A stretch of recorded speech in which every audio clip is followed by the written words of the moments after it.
Olá, amigos, olá, ouvintes, internautas, sejam todos bem-vindos.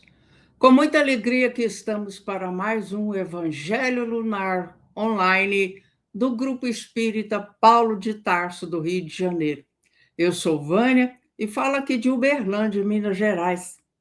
E hoje nós vamos fazer um programa um pouco diferente, né? Com a proximidade da Páscoa, nós vamos lembrar Jesus e o seu gesto sublime em favor da redenção de toda a humanidade.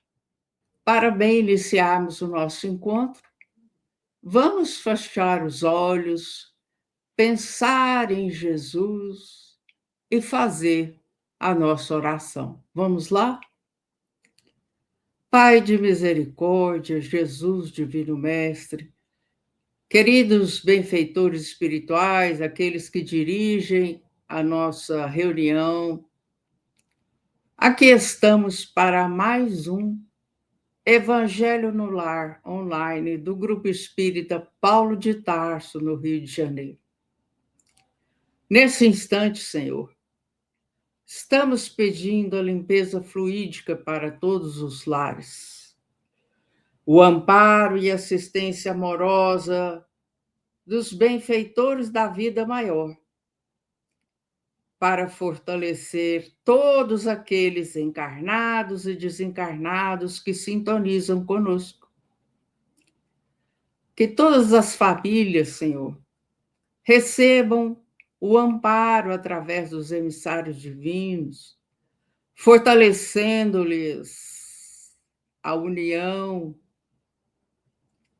com paz, com alegria, com afeto.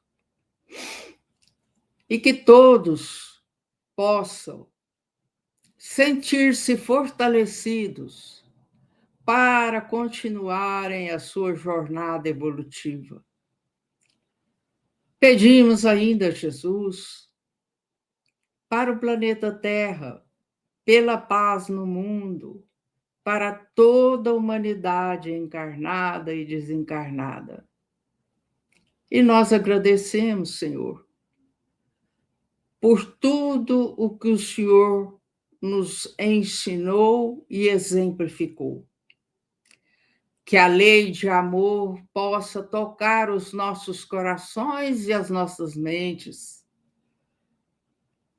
a fim de que nós sejamos melhores cristãos, melhores espíritas,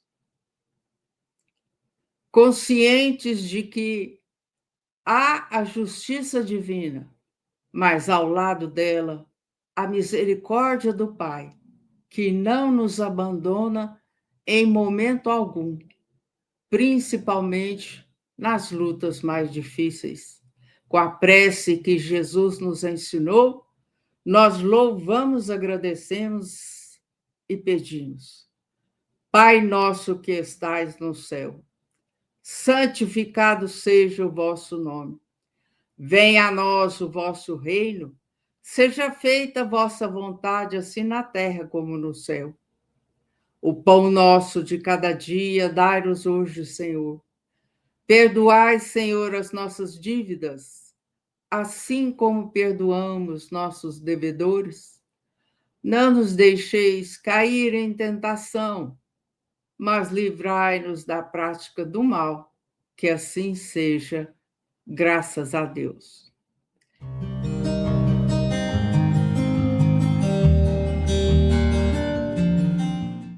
Bem, amigos, conforme nós dissemos, o nosso encontro de hoje é um tanto diferente, porque nós vamos falar de uma data que é comemorada por muitas pessoas no mundo quando nós relembramos a caminhada, a dor e o martírio do Cristo. Para preparar a nossa leitura, para as nossas reflexões e comentários, trouxemos o livro Boa Nova, pela psicografia de Francisco Cândido Xavier, pelo espírito Humberto de Campos, o capítulo 22, A Mulher e a Ressurreição. Nós vamos lembrar aqui que, a partir do momento em que Jesus foi levado, pregado na cruz e içado, levantado, já aquela preocupação pela segurança, os discípulos desapareceram, ficando João, Maria, mãe de Jesus, Maria Madalena e algumas outras mulheres. E por que que nós escolhemos esse capítulo? Maria de Magdala representa a mulher que se regenerou, que se sublimou, porque ela tinha uma vida irregular, né? E quando conheceu Jesus, deu-se aquele encontro de luz que a levou a uma profunda modificação em sua vida, daquela vida de adúltera, ou melhor dizendo, de prostituição, para uma vida voltada aos ensinos de Jesus e à prática do bem e da caridade. E Maria Madalena assume um destaque que não era comum àquela época, principalmente, né? Que as mulheres ficavam mais confinadas em seus lares, cuidando dos filhos, da casa, de preparar os alimentos.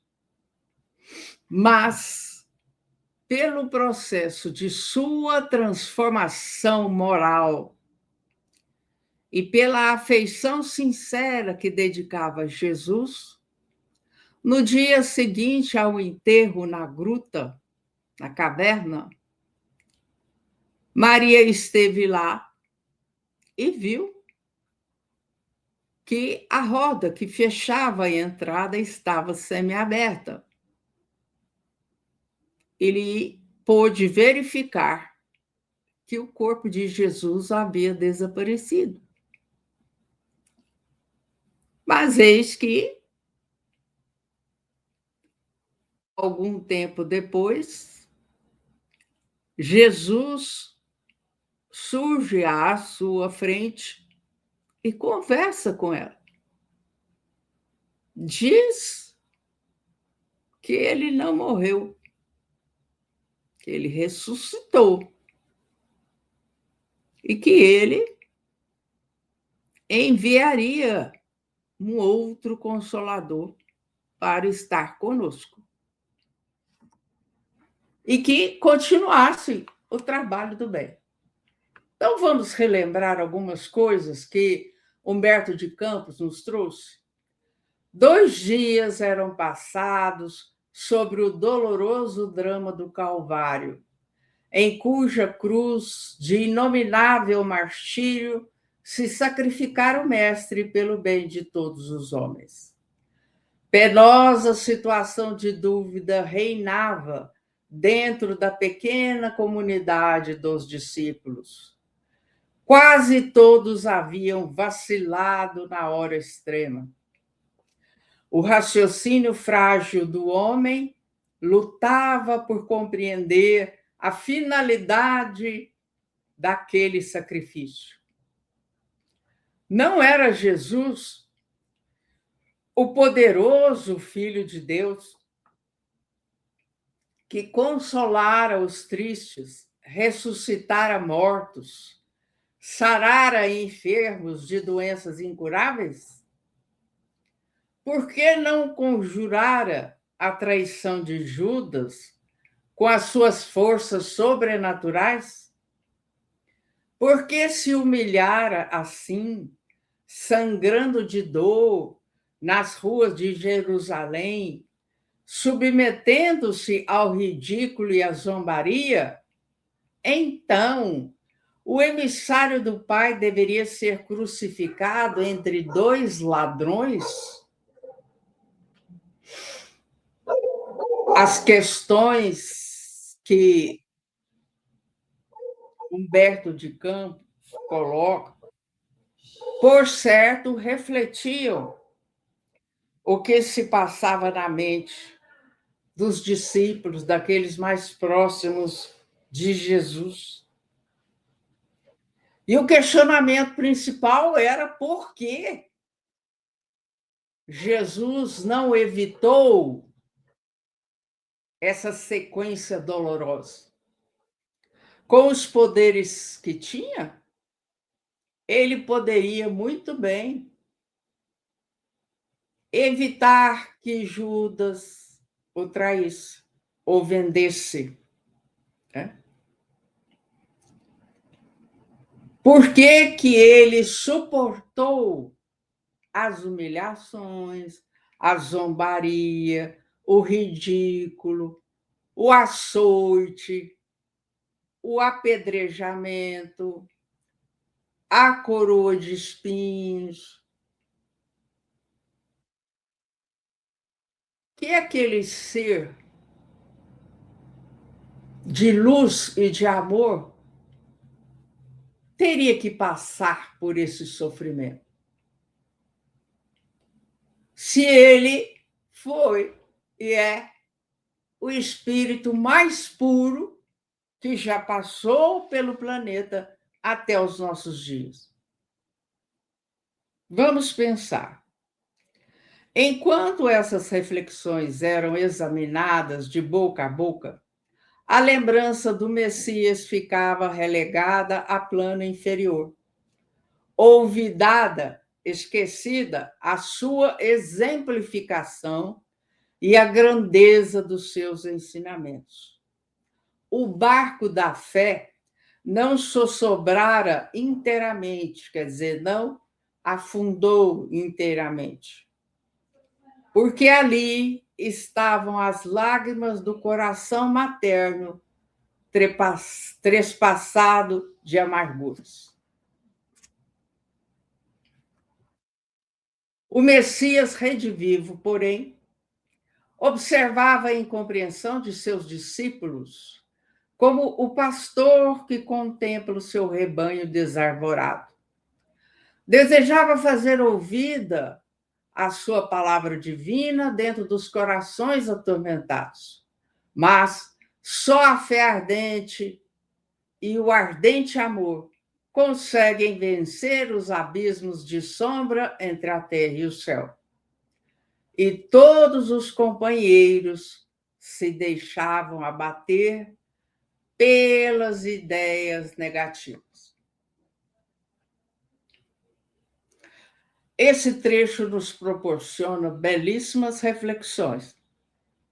Vamos começar.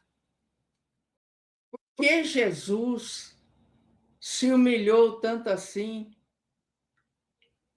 Porque ele não era tão poderoso que fez maravilhas? Por que que ele não evitou esses acontecimentos?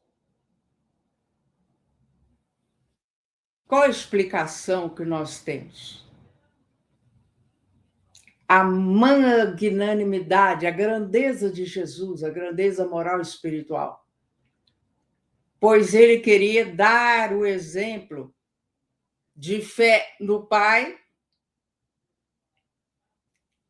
e de mostrar a sua humildade. perante todos nós, àquela época e até hoje.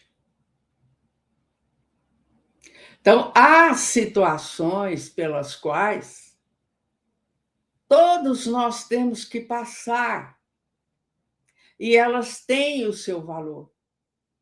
Jesus não tinha nenhuma dívida moral ou espiritual para resgatar. Mas, no entanto, ele veio nos falar e exemplificar a lei de amor.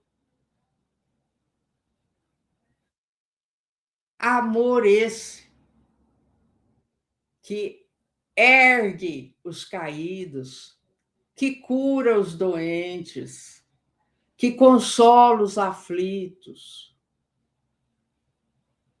E tudo o que Jesus fez, ele nos disse que nós poderíamos fazer mais e melhor se nós tivéssemos fé. Aquela fé fortalecida, aquela fé raciocinada, aquela fé que acredita, mas sabendo por que acredita. Jesus já sabia que todo aquele fato doloroso, não só física, mas principalmente moral e emocionalmente, Jesus suportou sem queixa, sem lamentos. Por quê? Para nos dar o exemplo de fidelidade ao Pai, de confiança na justiça do Pai e na sua misericórdia. Jesus não estava fazendo aquilo por ele, estava fazendo por nós, para que nós pensássemos, refletíssemos sobre mudar a nossa vida, dar a ela o seu real sentido. E nós, através dos tempos e do avanço da ciência, nós aprendemos que uma vez que o corpo morre, o espírito se afasta do corpo, ele se desliga. É claro que alguns demoram, às vezes, muito tempo para se desligar totalmente, mas isso é algo daqueles que ainda estão presos às coisas materiais. Aqueles que não conhecem Deus nem Jesus, aqueles que não acreditam na imortalidade da alma, na reencarnação. Então, Jesus apareceu primeiro para Maria de Madalena, depois para 4 discípulos. E ele disse que voltaria, que enviaria outro consolador que recontaria tudo que Jesus havia dito e traria coisas novas.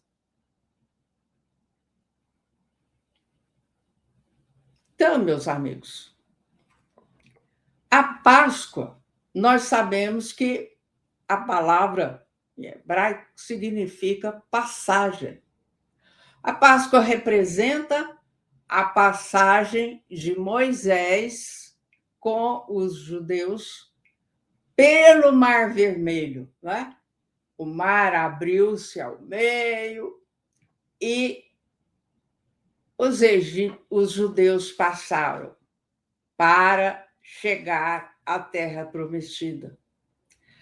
Então, transpondo essa informação para nós, aqueles que acreditamos na imortalidade da alma, na reencarnação e, antes de tudo, em primeiro lugar, acreditamos em Deus, que é a oportunidade que nós temos do recomeço, tá? De uma nova experiência no corpo físico, e de que o nosso espírito ele ressurge fortalecido para começar uma nova jornada evolutiva. A mensagem também é de fé em Deus, de confiança em Deus, na sua justiça e na sua misericórdia. Pensemos nisso. E agora eu passo a palavra para a nossa querida Norminha, para ela dar sequência a esse programa comemorativo. É com você, Norminha. Gratidão, querida Vânia. Vamos então dar continuidade, não é, meus irmãos, nessa linha de raciocínio sobre o que significa a Páscoa para todos nós, não é verdade? E nós temos a definição, como a Vânia já mencionou, que ela significa a passagem, não é? A passagem dos judeus pelo Mar Vermelho, né, que abriu-se quando eles estavam saindo daquele jugo de 400 anos que eles estavam subjugados aos egípcios. Mas também há um outro significado, é a passagem, ou o salto do anjo, não é? Que pulava a casa dos hebreus que estavam assinaladas com o sangue do cordeiro. Por quê? Porque houve uma grande epidemia no Egito, não é? E os primogênitos estavam tendo a vida ceifada. E os judeus ali fizeram esse ritual. E para comemorar essa simbologia da Páscoa, o povo judeu, depois de instalado em Jerusalém, continuou com essa celebração para festejar essa libertação deles do cativeiro. E aí Haroldo Dutra nos deixa assim bastante esclarecidos em uma fala de suas palestras sobre a Páscoa, quando ele diz como esse cordeiro era sacrificado para alimentar a família judia na celebração dessa libertação do jugo egípcio. Ele disse que essas famílias adquiriam o cordeirinho e que esse cordeirinho convivia ali dentro da casa, porque as casas eram muito humildes naquela época. Então, os animais ficavam dentro de casa, sim. E aí, as crianças conviviam com aquele bichinho a semana inteira que antecedesse a Páscoa, iam se afeiçoando, criando amorosidade por ele. Mas no entardecer da sexta-feira que antecedia a Páscoa, toda a família se reunia e o cordeiro era sacrificado. Então, por que isso? Porque a experiência era de libertação espiritual. E uma libertação espiritual, você perde alguma coisa, não é? No caso, eles perdiam aquele cordeirinho que estava sendo imolado para servir de alimento para as comemorações dessa libertação. E quando o cristianismo, Jesus chega, esse cordeiro imolado passa a ser, não é? O nosso Mestre Jesus, imolado na cruz, para nos fazer ensinamento, trazer ensinamento da verdadeira libertação, que é a libertação espiritual, quando nos desapegamos das coisas materiais, do orgulho, da vaidade, da ganância, de tudo que faz com que regridamos e não progridamos evolutivamente. E assim, o nosso Cordeiro, ele também conviveu por 3 anos, com os seus discípulos, não é? E ali ele participou ativamente do seu dia a dia, ele fez curas, como a Vânia falou, ele ressuscitou, como citado no Evangelho, não é? Ele fazia as refeições na casa de Pedro, ele participou das dores e do trabalho daqueles discípulos, acordando cedinho, indo pescar e só voltando ao entardecer.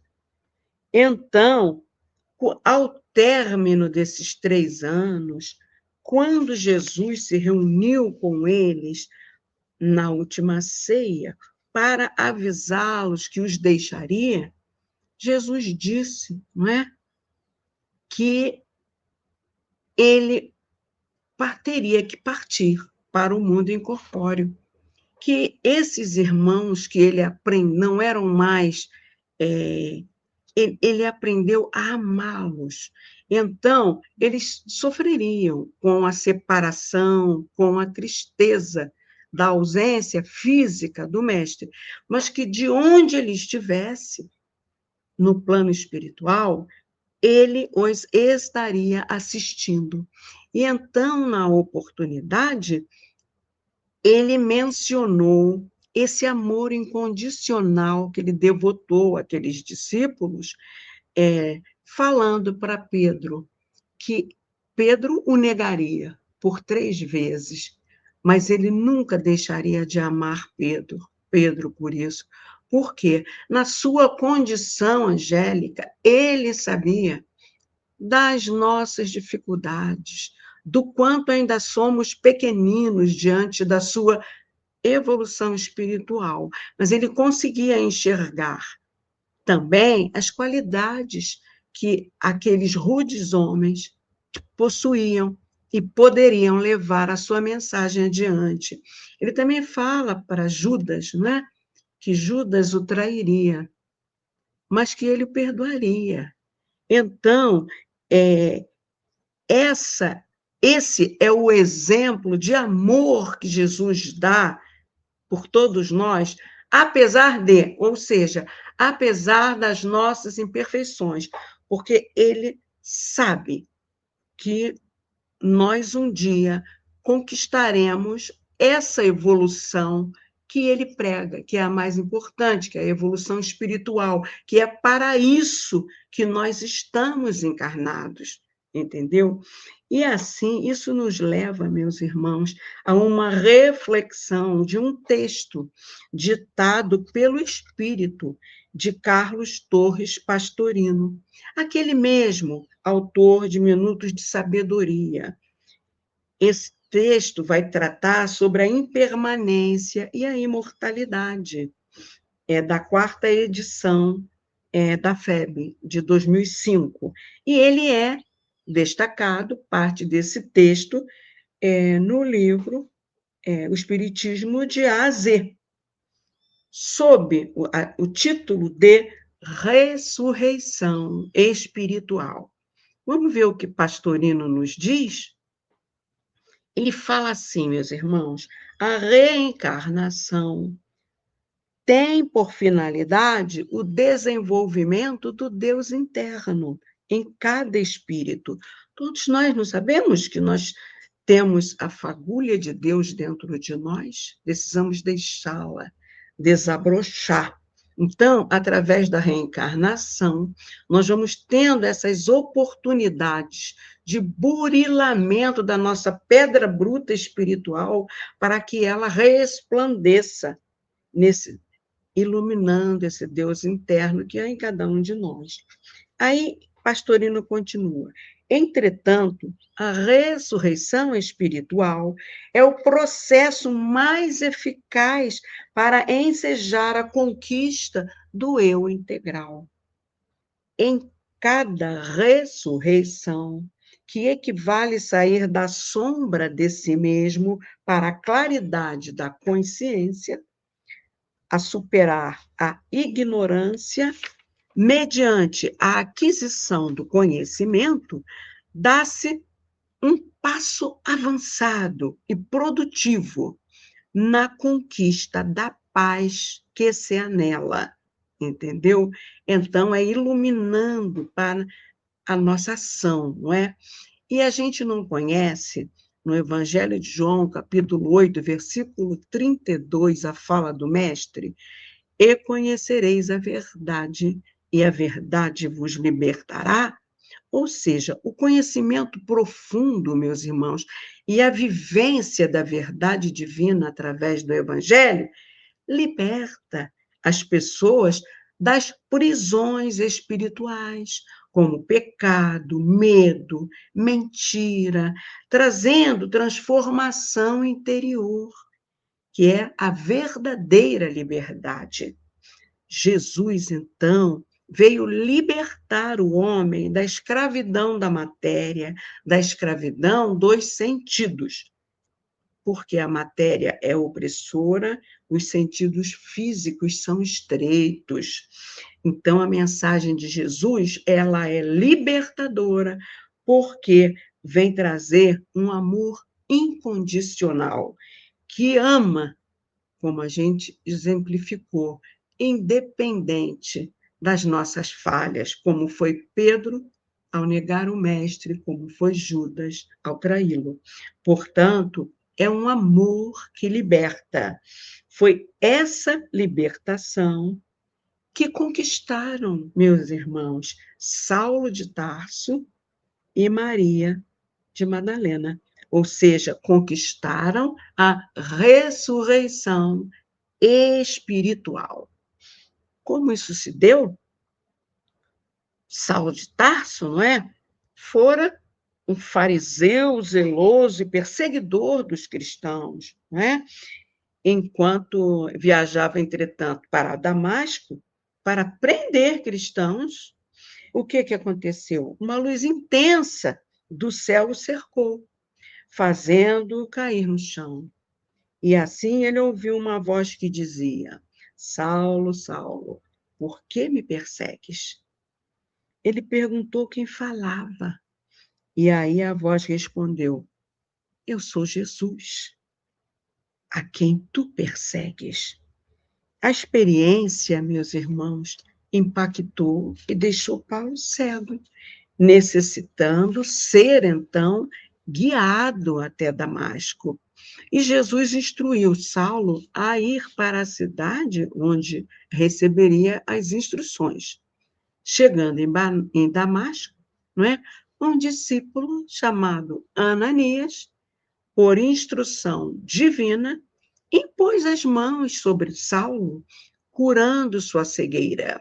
Então, passou a ser Paulo de Tarso, um nome romano, porque ele iria pregar aos gentios. Nós sabemos que ele tornou-se um divulgador incansável do Evangelho, o apóstolo dos gentios, transformado pela graça, entendeu? Não foi pelo esforço, como a Madalena foi. Ele foi pela graça. Jesus enxerga muito além da nossa limitada visão. E ele via naquele homem o potencial para levar além das fronteiras de Jerusalém seu evangelho. Então, pela graça de Jesus, ele apareceu ali, materializou-se para Paulo. E aí, o Paulo, impactado com aquilo, ele converte-se, passa a assumir o nome de Paulo de Tarso e foi pregar. E ele chegou a um ápice da sua fé, ressuscitado em vida, não é? Que ele diz: já não sou eu quem vivo, mas Cristo vive em mim, não é? Já a conservação da Madalena é um dos maiores exemplos de regeneração moral e espiritual, não é? Simbolizando a cura pela narrativa de Humberto de Campos, no livro Boa Nova também, ele descreve que ela não era apenas uma pecadora, mas uma mulher assediada por entidades de baixo teor vibratório, sugando suas energias, o que caracterizava um quadro grave obsessivo. Jesus expulsou 7 desses espíritos obsessores dela, que eles, na época, chamavam de demônios, não é? Diferente dos outros discípulos, a conversão de Madalena foi rápida e profunda. Ela abandonou imediatamente o luxo e a vida de prazeres mundanos para seguir os ensinamentos do Cristo, não é? Tornou-se uma seguidora fiel. E, como bem disse a Vânia, enquanto a maioria dos discípulos estavam temerosos e não foram até os pés da cruz, lá ela estava, ao lado de Maria, Mãe Santíssima, e João. Então, Jesus restaurou a dignidade humana e espiritual de Madalena, mostrando que o passado de erros não impede, meus irmãos, a evolução do ser humano, não é? E ela aí passou a ajudar os necessitados, e foi a primeira, como a Vânia já falou, a ver Jesus após a ressuscitação dele. Por quê? Enquanto a Vânia também já leu esse texto da Boa Nova, os discípulos estavam se questionando, não é? Por que isso? Porque na limitação deles, eles ainda não haviam discernido bem que aquele Salvador era o Salvador espiritual, porque o povo judeu aguardava um Salvador material, entendeu? Então, eles falaram, ele foi tão poderoso, fez tantas coisas, curou as pessoas, ressuscitou, por que que ele permitiu passar pela humilhação da crucificação, né, de andar pelas ruas ensanguentado até o Calvário, não é? Então, ela foi considerada, a Madalena, por toda essa coragem. Enquanto eles estavam preocupados com isso, ela, com o amor que ela tinha, a fé inabalável por Jesus, ela providenciou o quê? Perfume e flores, e foi levar até o túmulo dele.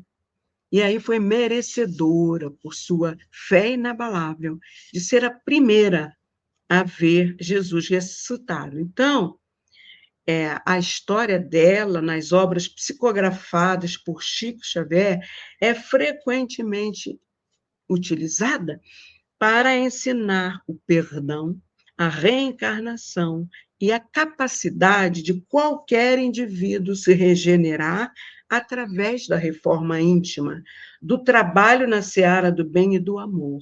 Não basta conhecer a verdade, é preciso colocá-la em prática com o amor libertador ensinado pelo Mestre, que nos levam a conquistas efetivas e perenes do espírito imortal. Finalizando, meus irmãos, o que aconteceu com a celebração da Páscoa, que era uma celebração para reviver em memória a amizade, o amor do Mestre pelos seus discípulos. O que aconteceu?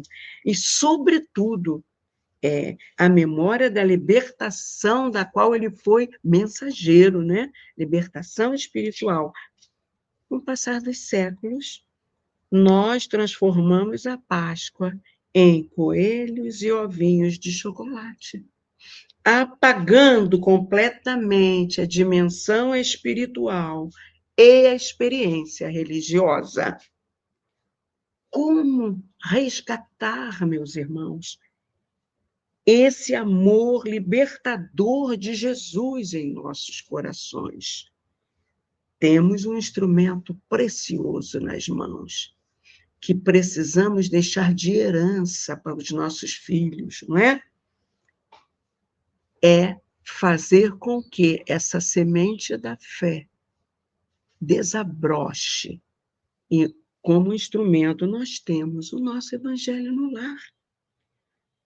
Para quem cultua o evangelho em casa, busca com constância a compreensão dos ensinamentos de Jesus, com o propósito firme de iluminar o quê? O próprio coração e o coração de seus familiares, com essa luz libertadora que emana do Mestre.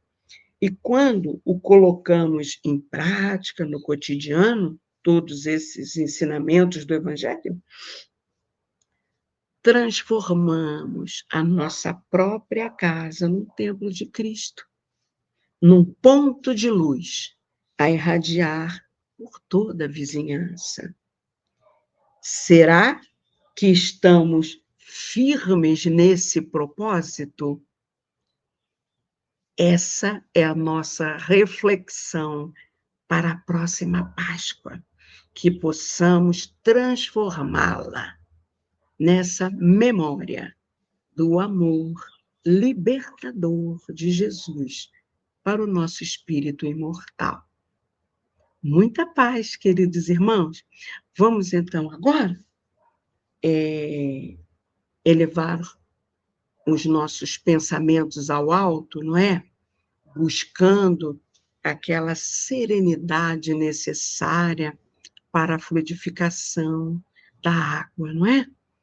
Lembrando, queridos irmãos, que ela deve ser ingerida em pequenas doses, por se tratar de um remédio, não é verdade? E não deve ser deixada próxima de aparelhos eletrodomésticos, porque a desmagnetizam. Lembrando também que ela pode ser fluidificada por nós apenas impondo as mãos sobre os recipientes ali deixados de vidro transparente, de preferência, imprimindo uma fé fervorosa, inabalável, pedindo que ela seja transformada pelas bênçãos de Jesus num remédio para os nossos corpos físicos, espirituais, emocionais, né, meus irmãos? Mas também podemos pedir à espiritualidade que faça isso por nós. O mais importante é uma fé fervorosa. Vamos, então, elevar os nossos pensamentos? Vamos fechando os nossos olhos, elevando essa comunhão com esse mestre libertador espiritual de todos nós. Graças a Deus, mestre querido, curador de nossas almas, médico dos médicos. Humildemente nós te pedimos, Senhor, permitir que os amigos espirituais aqui presentes, em seu nome, possam trazer dos laboratórios espaciais todos os elementos necessários à transformação dessa água num remédio para os nossos corpos físicos, emocionais, mentais, que possa nos trazer saúde.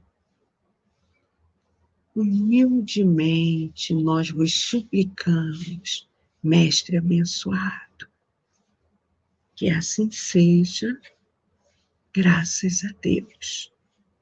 E agora, meus queridos irmãos, vamos mais uma vez elevarmos os nossos pensamentos ao alto para fazermos a nossa prece de encerramento com muita fé, com muito amor no coração.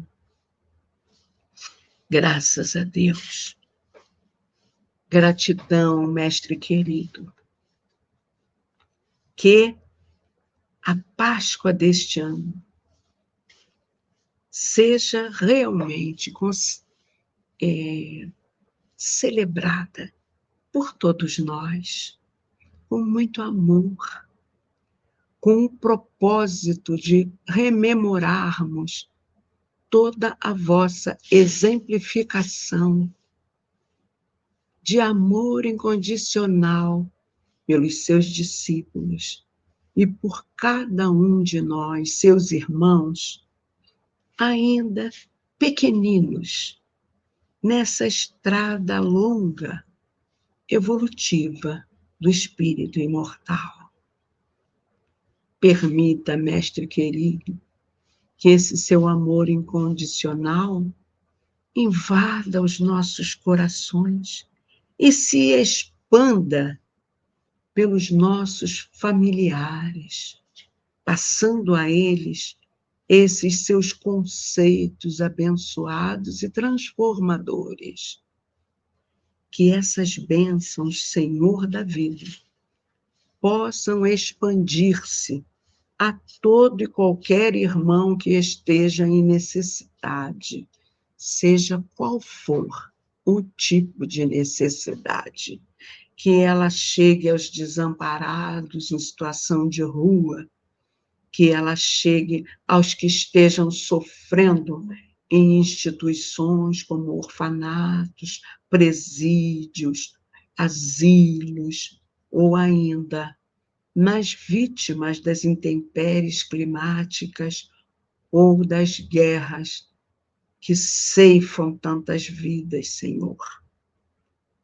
Misericórdia, luz, paz para todo esse povo da caminhada terrena, ainda tão incipiente diante das tuas verdades, que elas possam ser ampliadas cada vez mais, Senhor da vida, trazendo-nos a paz que tanto desejamos, mas que temos agora, diante do que estudamos sobre vós, que ela deve iniciar em cada um dos nossos corações.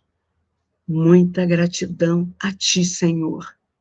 Gratidão a esses guias e mentores espirituais que nos assistem em seu nome, mas, sobretudo, gratidão ao nosso Pai Maior, que enviou a sua presença bondosa até nós, como cordeiro, para nos despertar, para o desabrochar do nosso espírito imortal, no sentido da evolução. Gratidão, gratidão, gratidão.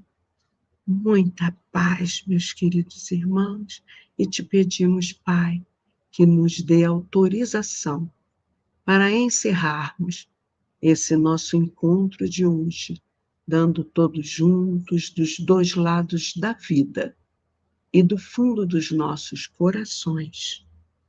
Graças a Deus.